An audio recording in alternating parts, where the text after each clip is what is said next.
تو وہ شرما شرمی میں چپ کر جاتی ہیں. لیکن جو اصل حکم ہے وہ یہ ہے کہ جب اس قسم کا مسئلہ ہو تو اس وراثت کو ان کے حوالے کرنا ضروری ہے. اگر کوئی وراثت کو حوالے کیے بغیر اپنے پاس رکھ لیتا ہے کہ بہن نے مجھے معاف کر دیا ہے، تو یہ بھی رضامندگی یہاں پر بھی مشکوک ہے، اس لیے یہ بھی جائز نہیں ہوتا ہے.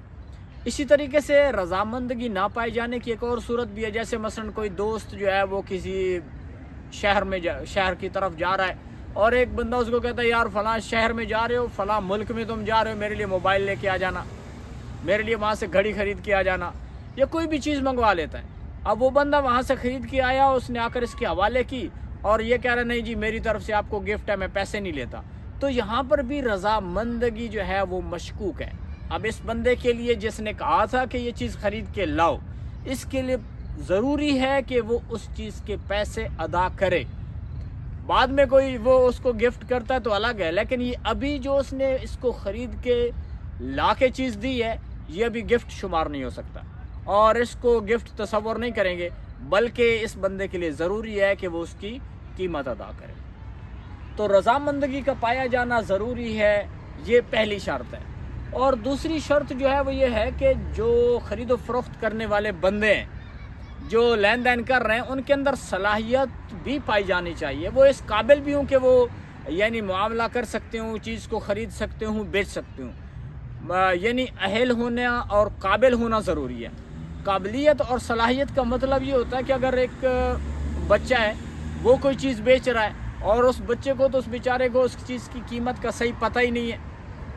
اگر بچہ کوئی چیز بیچ رہا ہے تو اس کے اندر صلاحیت ہی نہیں ہے کہ وہ اس چیز کی صحیح طریقے سے جان پہچان رکھتا ہو، تو اس کے ساتھ معاملہ کرنا بھی جائز نہیں ہے. اب مثلا اس کی ایک شکل یہ بھی ہو سکتی ہے کہ کسی بندے کی شاپ ہے، اس نے اپنے بچے کو بٹھایا بیٹا تم یہاں بیٹھو میں گھر سے ہو کے آتا ہوں، اور کوئی بندہ جا کے وہاں سے اس بچے سے 1000 روپے کی چیز 800 میں خرید لیتا ہے، 500 میں خرید لیتا ہے اور چلتا بنتا ہے. تو یہ خرید و فروخت کرنا بھی اس کے لیے یہ خریدنا بھی اس کے لیے جائز نہیں ہوگا. تو یعنی اس بندے کا اس کے اندر صلاحیت ہونا بھی ضروری ہے. اور ایک قابلیت اور صلاحیت نہ ہونے کی شکل جو ہے وہ غلام بھی ہوتا ہے، لیکن وہ آج کل وہ ترتیب نہیں پائی جاتی. یعنی یہ پہلے جب نبی پاک صلی اللہ علیہ وسلم کا دور اور صحابہ کرام رضوان اللہ علیہ مجمعین کا دور تھا، تو اس وقت جو ہے غلام بھی ہوا کرتے تھے. تو غلام اپنے آقا کے ماتحت ہوتے ہیں، تو وہ بھی خرید و فروخت نہیں کر سکتے، تجارت نہیں کر سکتے، تو اس کے ساتھ بھی یہ معاملہ کرنا جائز نہیں ہوتا ہے. تو یعنی اس بندے کا، اور پھر اسی طریقے سے جو صلاحیت میں سے ایک یہ بھی ہے کہ وہ بندہ سمجھدار بھی ہو، اس کا دماغی کام نہیں کرتا، کوئی پاگل آدمی ہے اس کے ساتھ معاملہ کرنا بھی جائز نہیں ہوگا. یعنی قابلیت اور صلاحیت دونوں بندوں کے اندر پائی جا رہی ہو، خریدنے والے کے پاس بھی اور جو بیچنے والا ہے وہ بھی اس قابل ہو کہ وہ چیز کو اچھے سے سمجھتا ہو. اور تیسری شرط جو ہے وہ ہے کہ وہ جو چیز بیچی جا رہی ہے، خریدی جا رہی ہے، وہ شریعت کے اعتبار سے حلال بھی ہو. اگر وہ چیز حرام ہے اور تو اس کی بے شرع شریعت کی نظر میں درستی نہیں ہے، تو یہ دونوں بندے اس چیز کو نہ خرید سکتے ہیں نہ وہ اس کو بیچ سکتا ہے. جیسے مثلا کوئی شراب بیچ رہا ہے بندہ، تو شراب بیچنا تو ویسے اسلام میں جائز ہی نہیں ہے.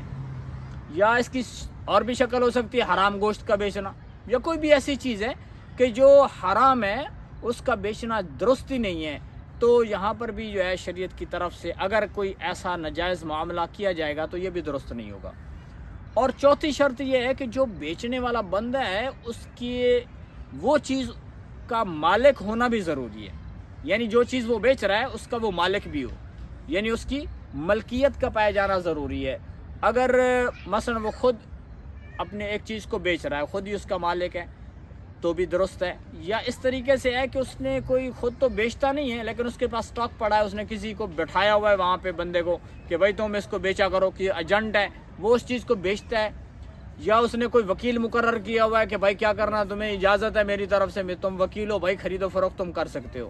تو اس طرح سے جائز ہو جائے گا.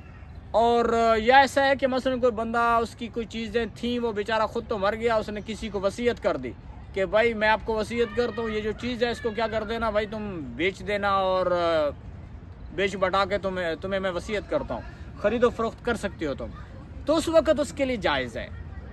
یعنی وہ بندہ خود اس کا مالک ہو یا اس نے کسی کو وکیل بنایا ہو یا کوئی ایجنٹ کو اس نے اجازت دے رکھی ہے کہ تم اس چیز کو بیچ سکتے ہو، خرید سکتے ہو۔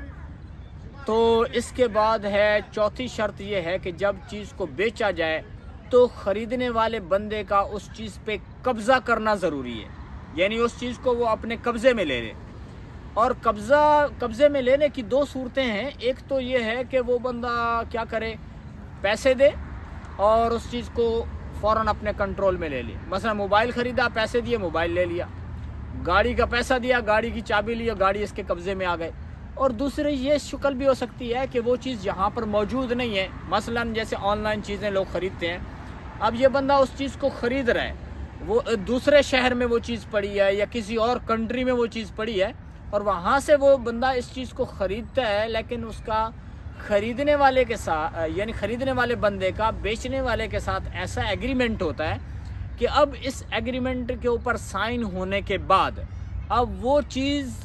چاہے نفع دے یا وہ چیز نقصان میں چلی جائے، اب خریدنے والے کے اوپر آئے گا، یعنی خریدنے والے کی ذمہ داری ہوگی اس کے اوپر کہ چاہے وہ نفع و نقصان ہو۔ جیسے مثلا وہاں سے اس نے کوئی چیز خریدی اور اس نے وہاں سے کارگو کے ذریعے سے چیز اس کی طرف بھیجی جا رہی ہے، اس کی طرف سینڈ کی جا رہی ہے، تو اب یہ بندہ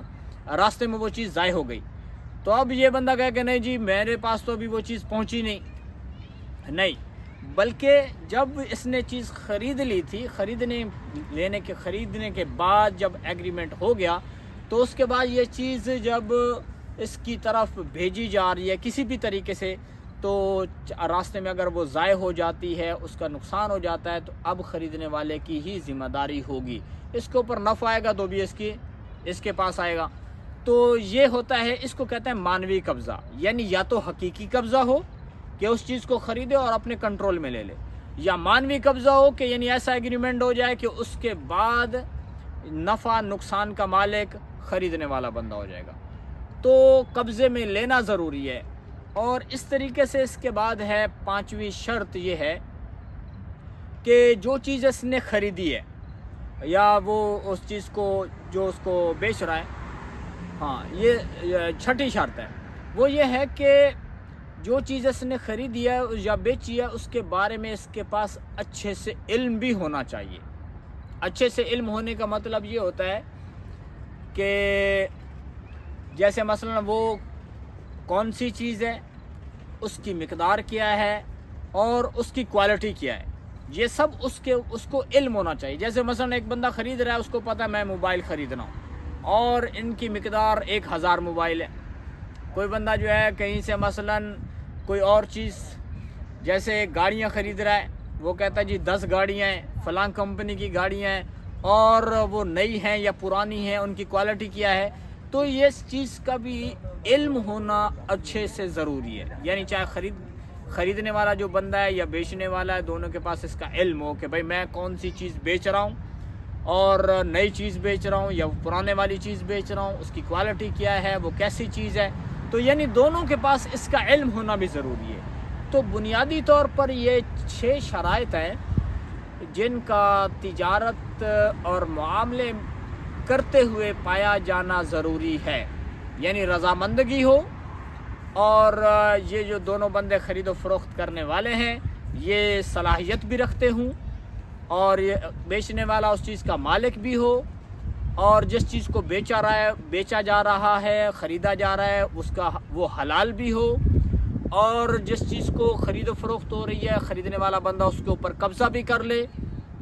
اور اسی طریقے سے جو چیز بیچ رہے ہیں اس کے بارے میں ان دونوں کے بندوں کے پاس اچھے سے علم ہو کہ ہم کیا چیز بیچ رہے ہیں اور کون سی چیز بیچ رہے ہیں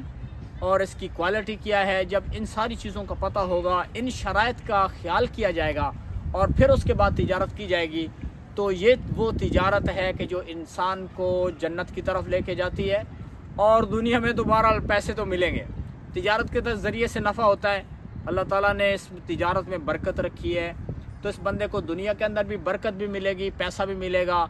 اور آخرت کے اندر بھی اس کو اجر بھی ملنے والا ہے۔ تو اللہ تعالیٰ جو ہے ہمیں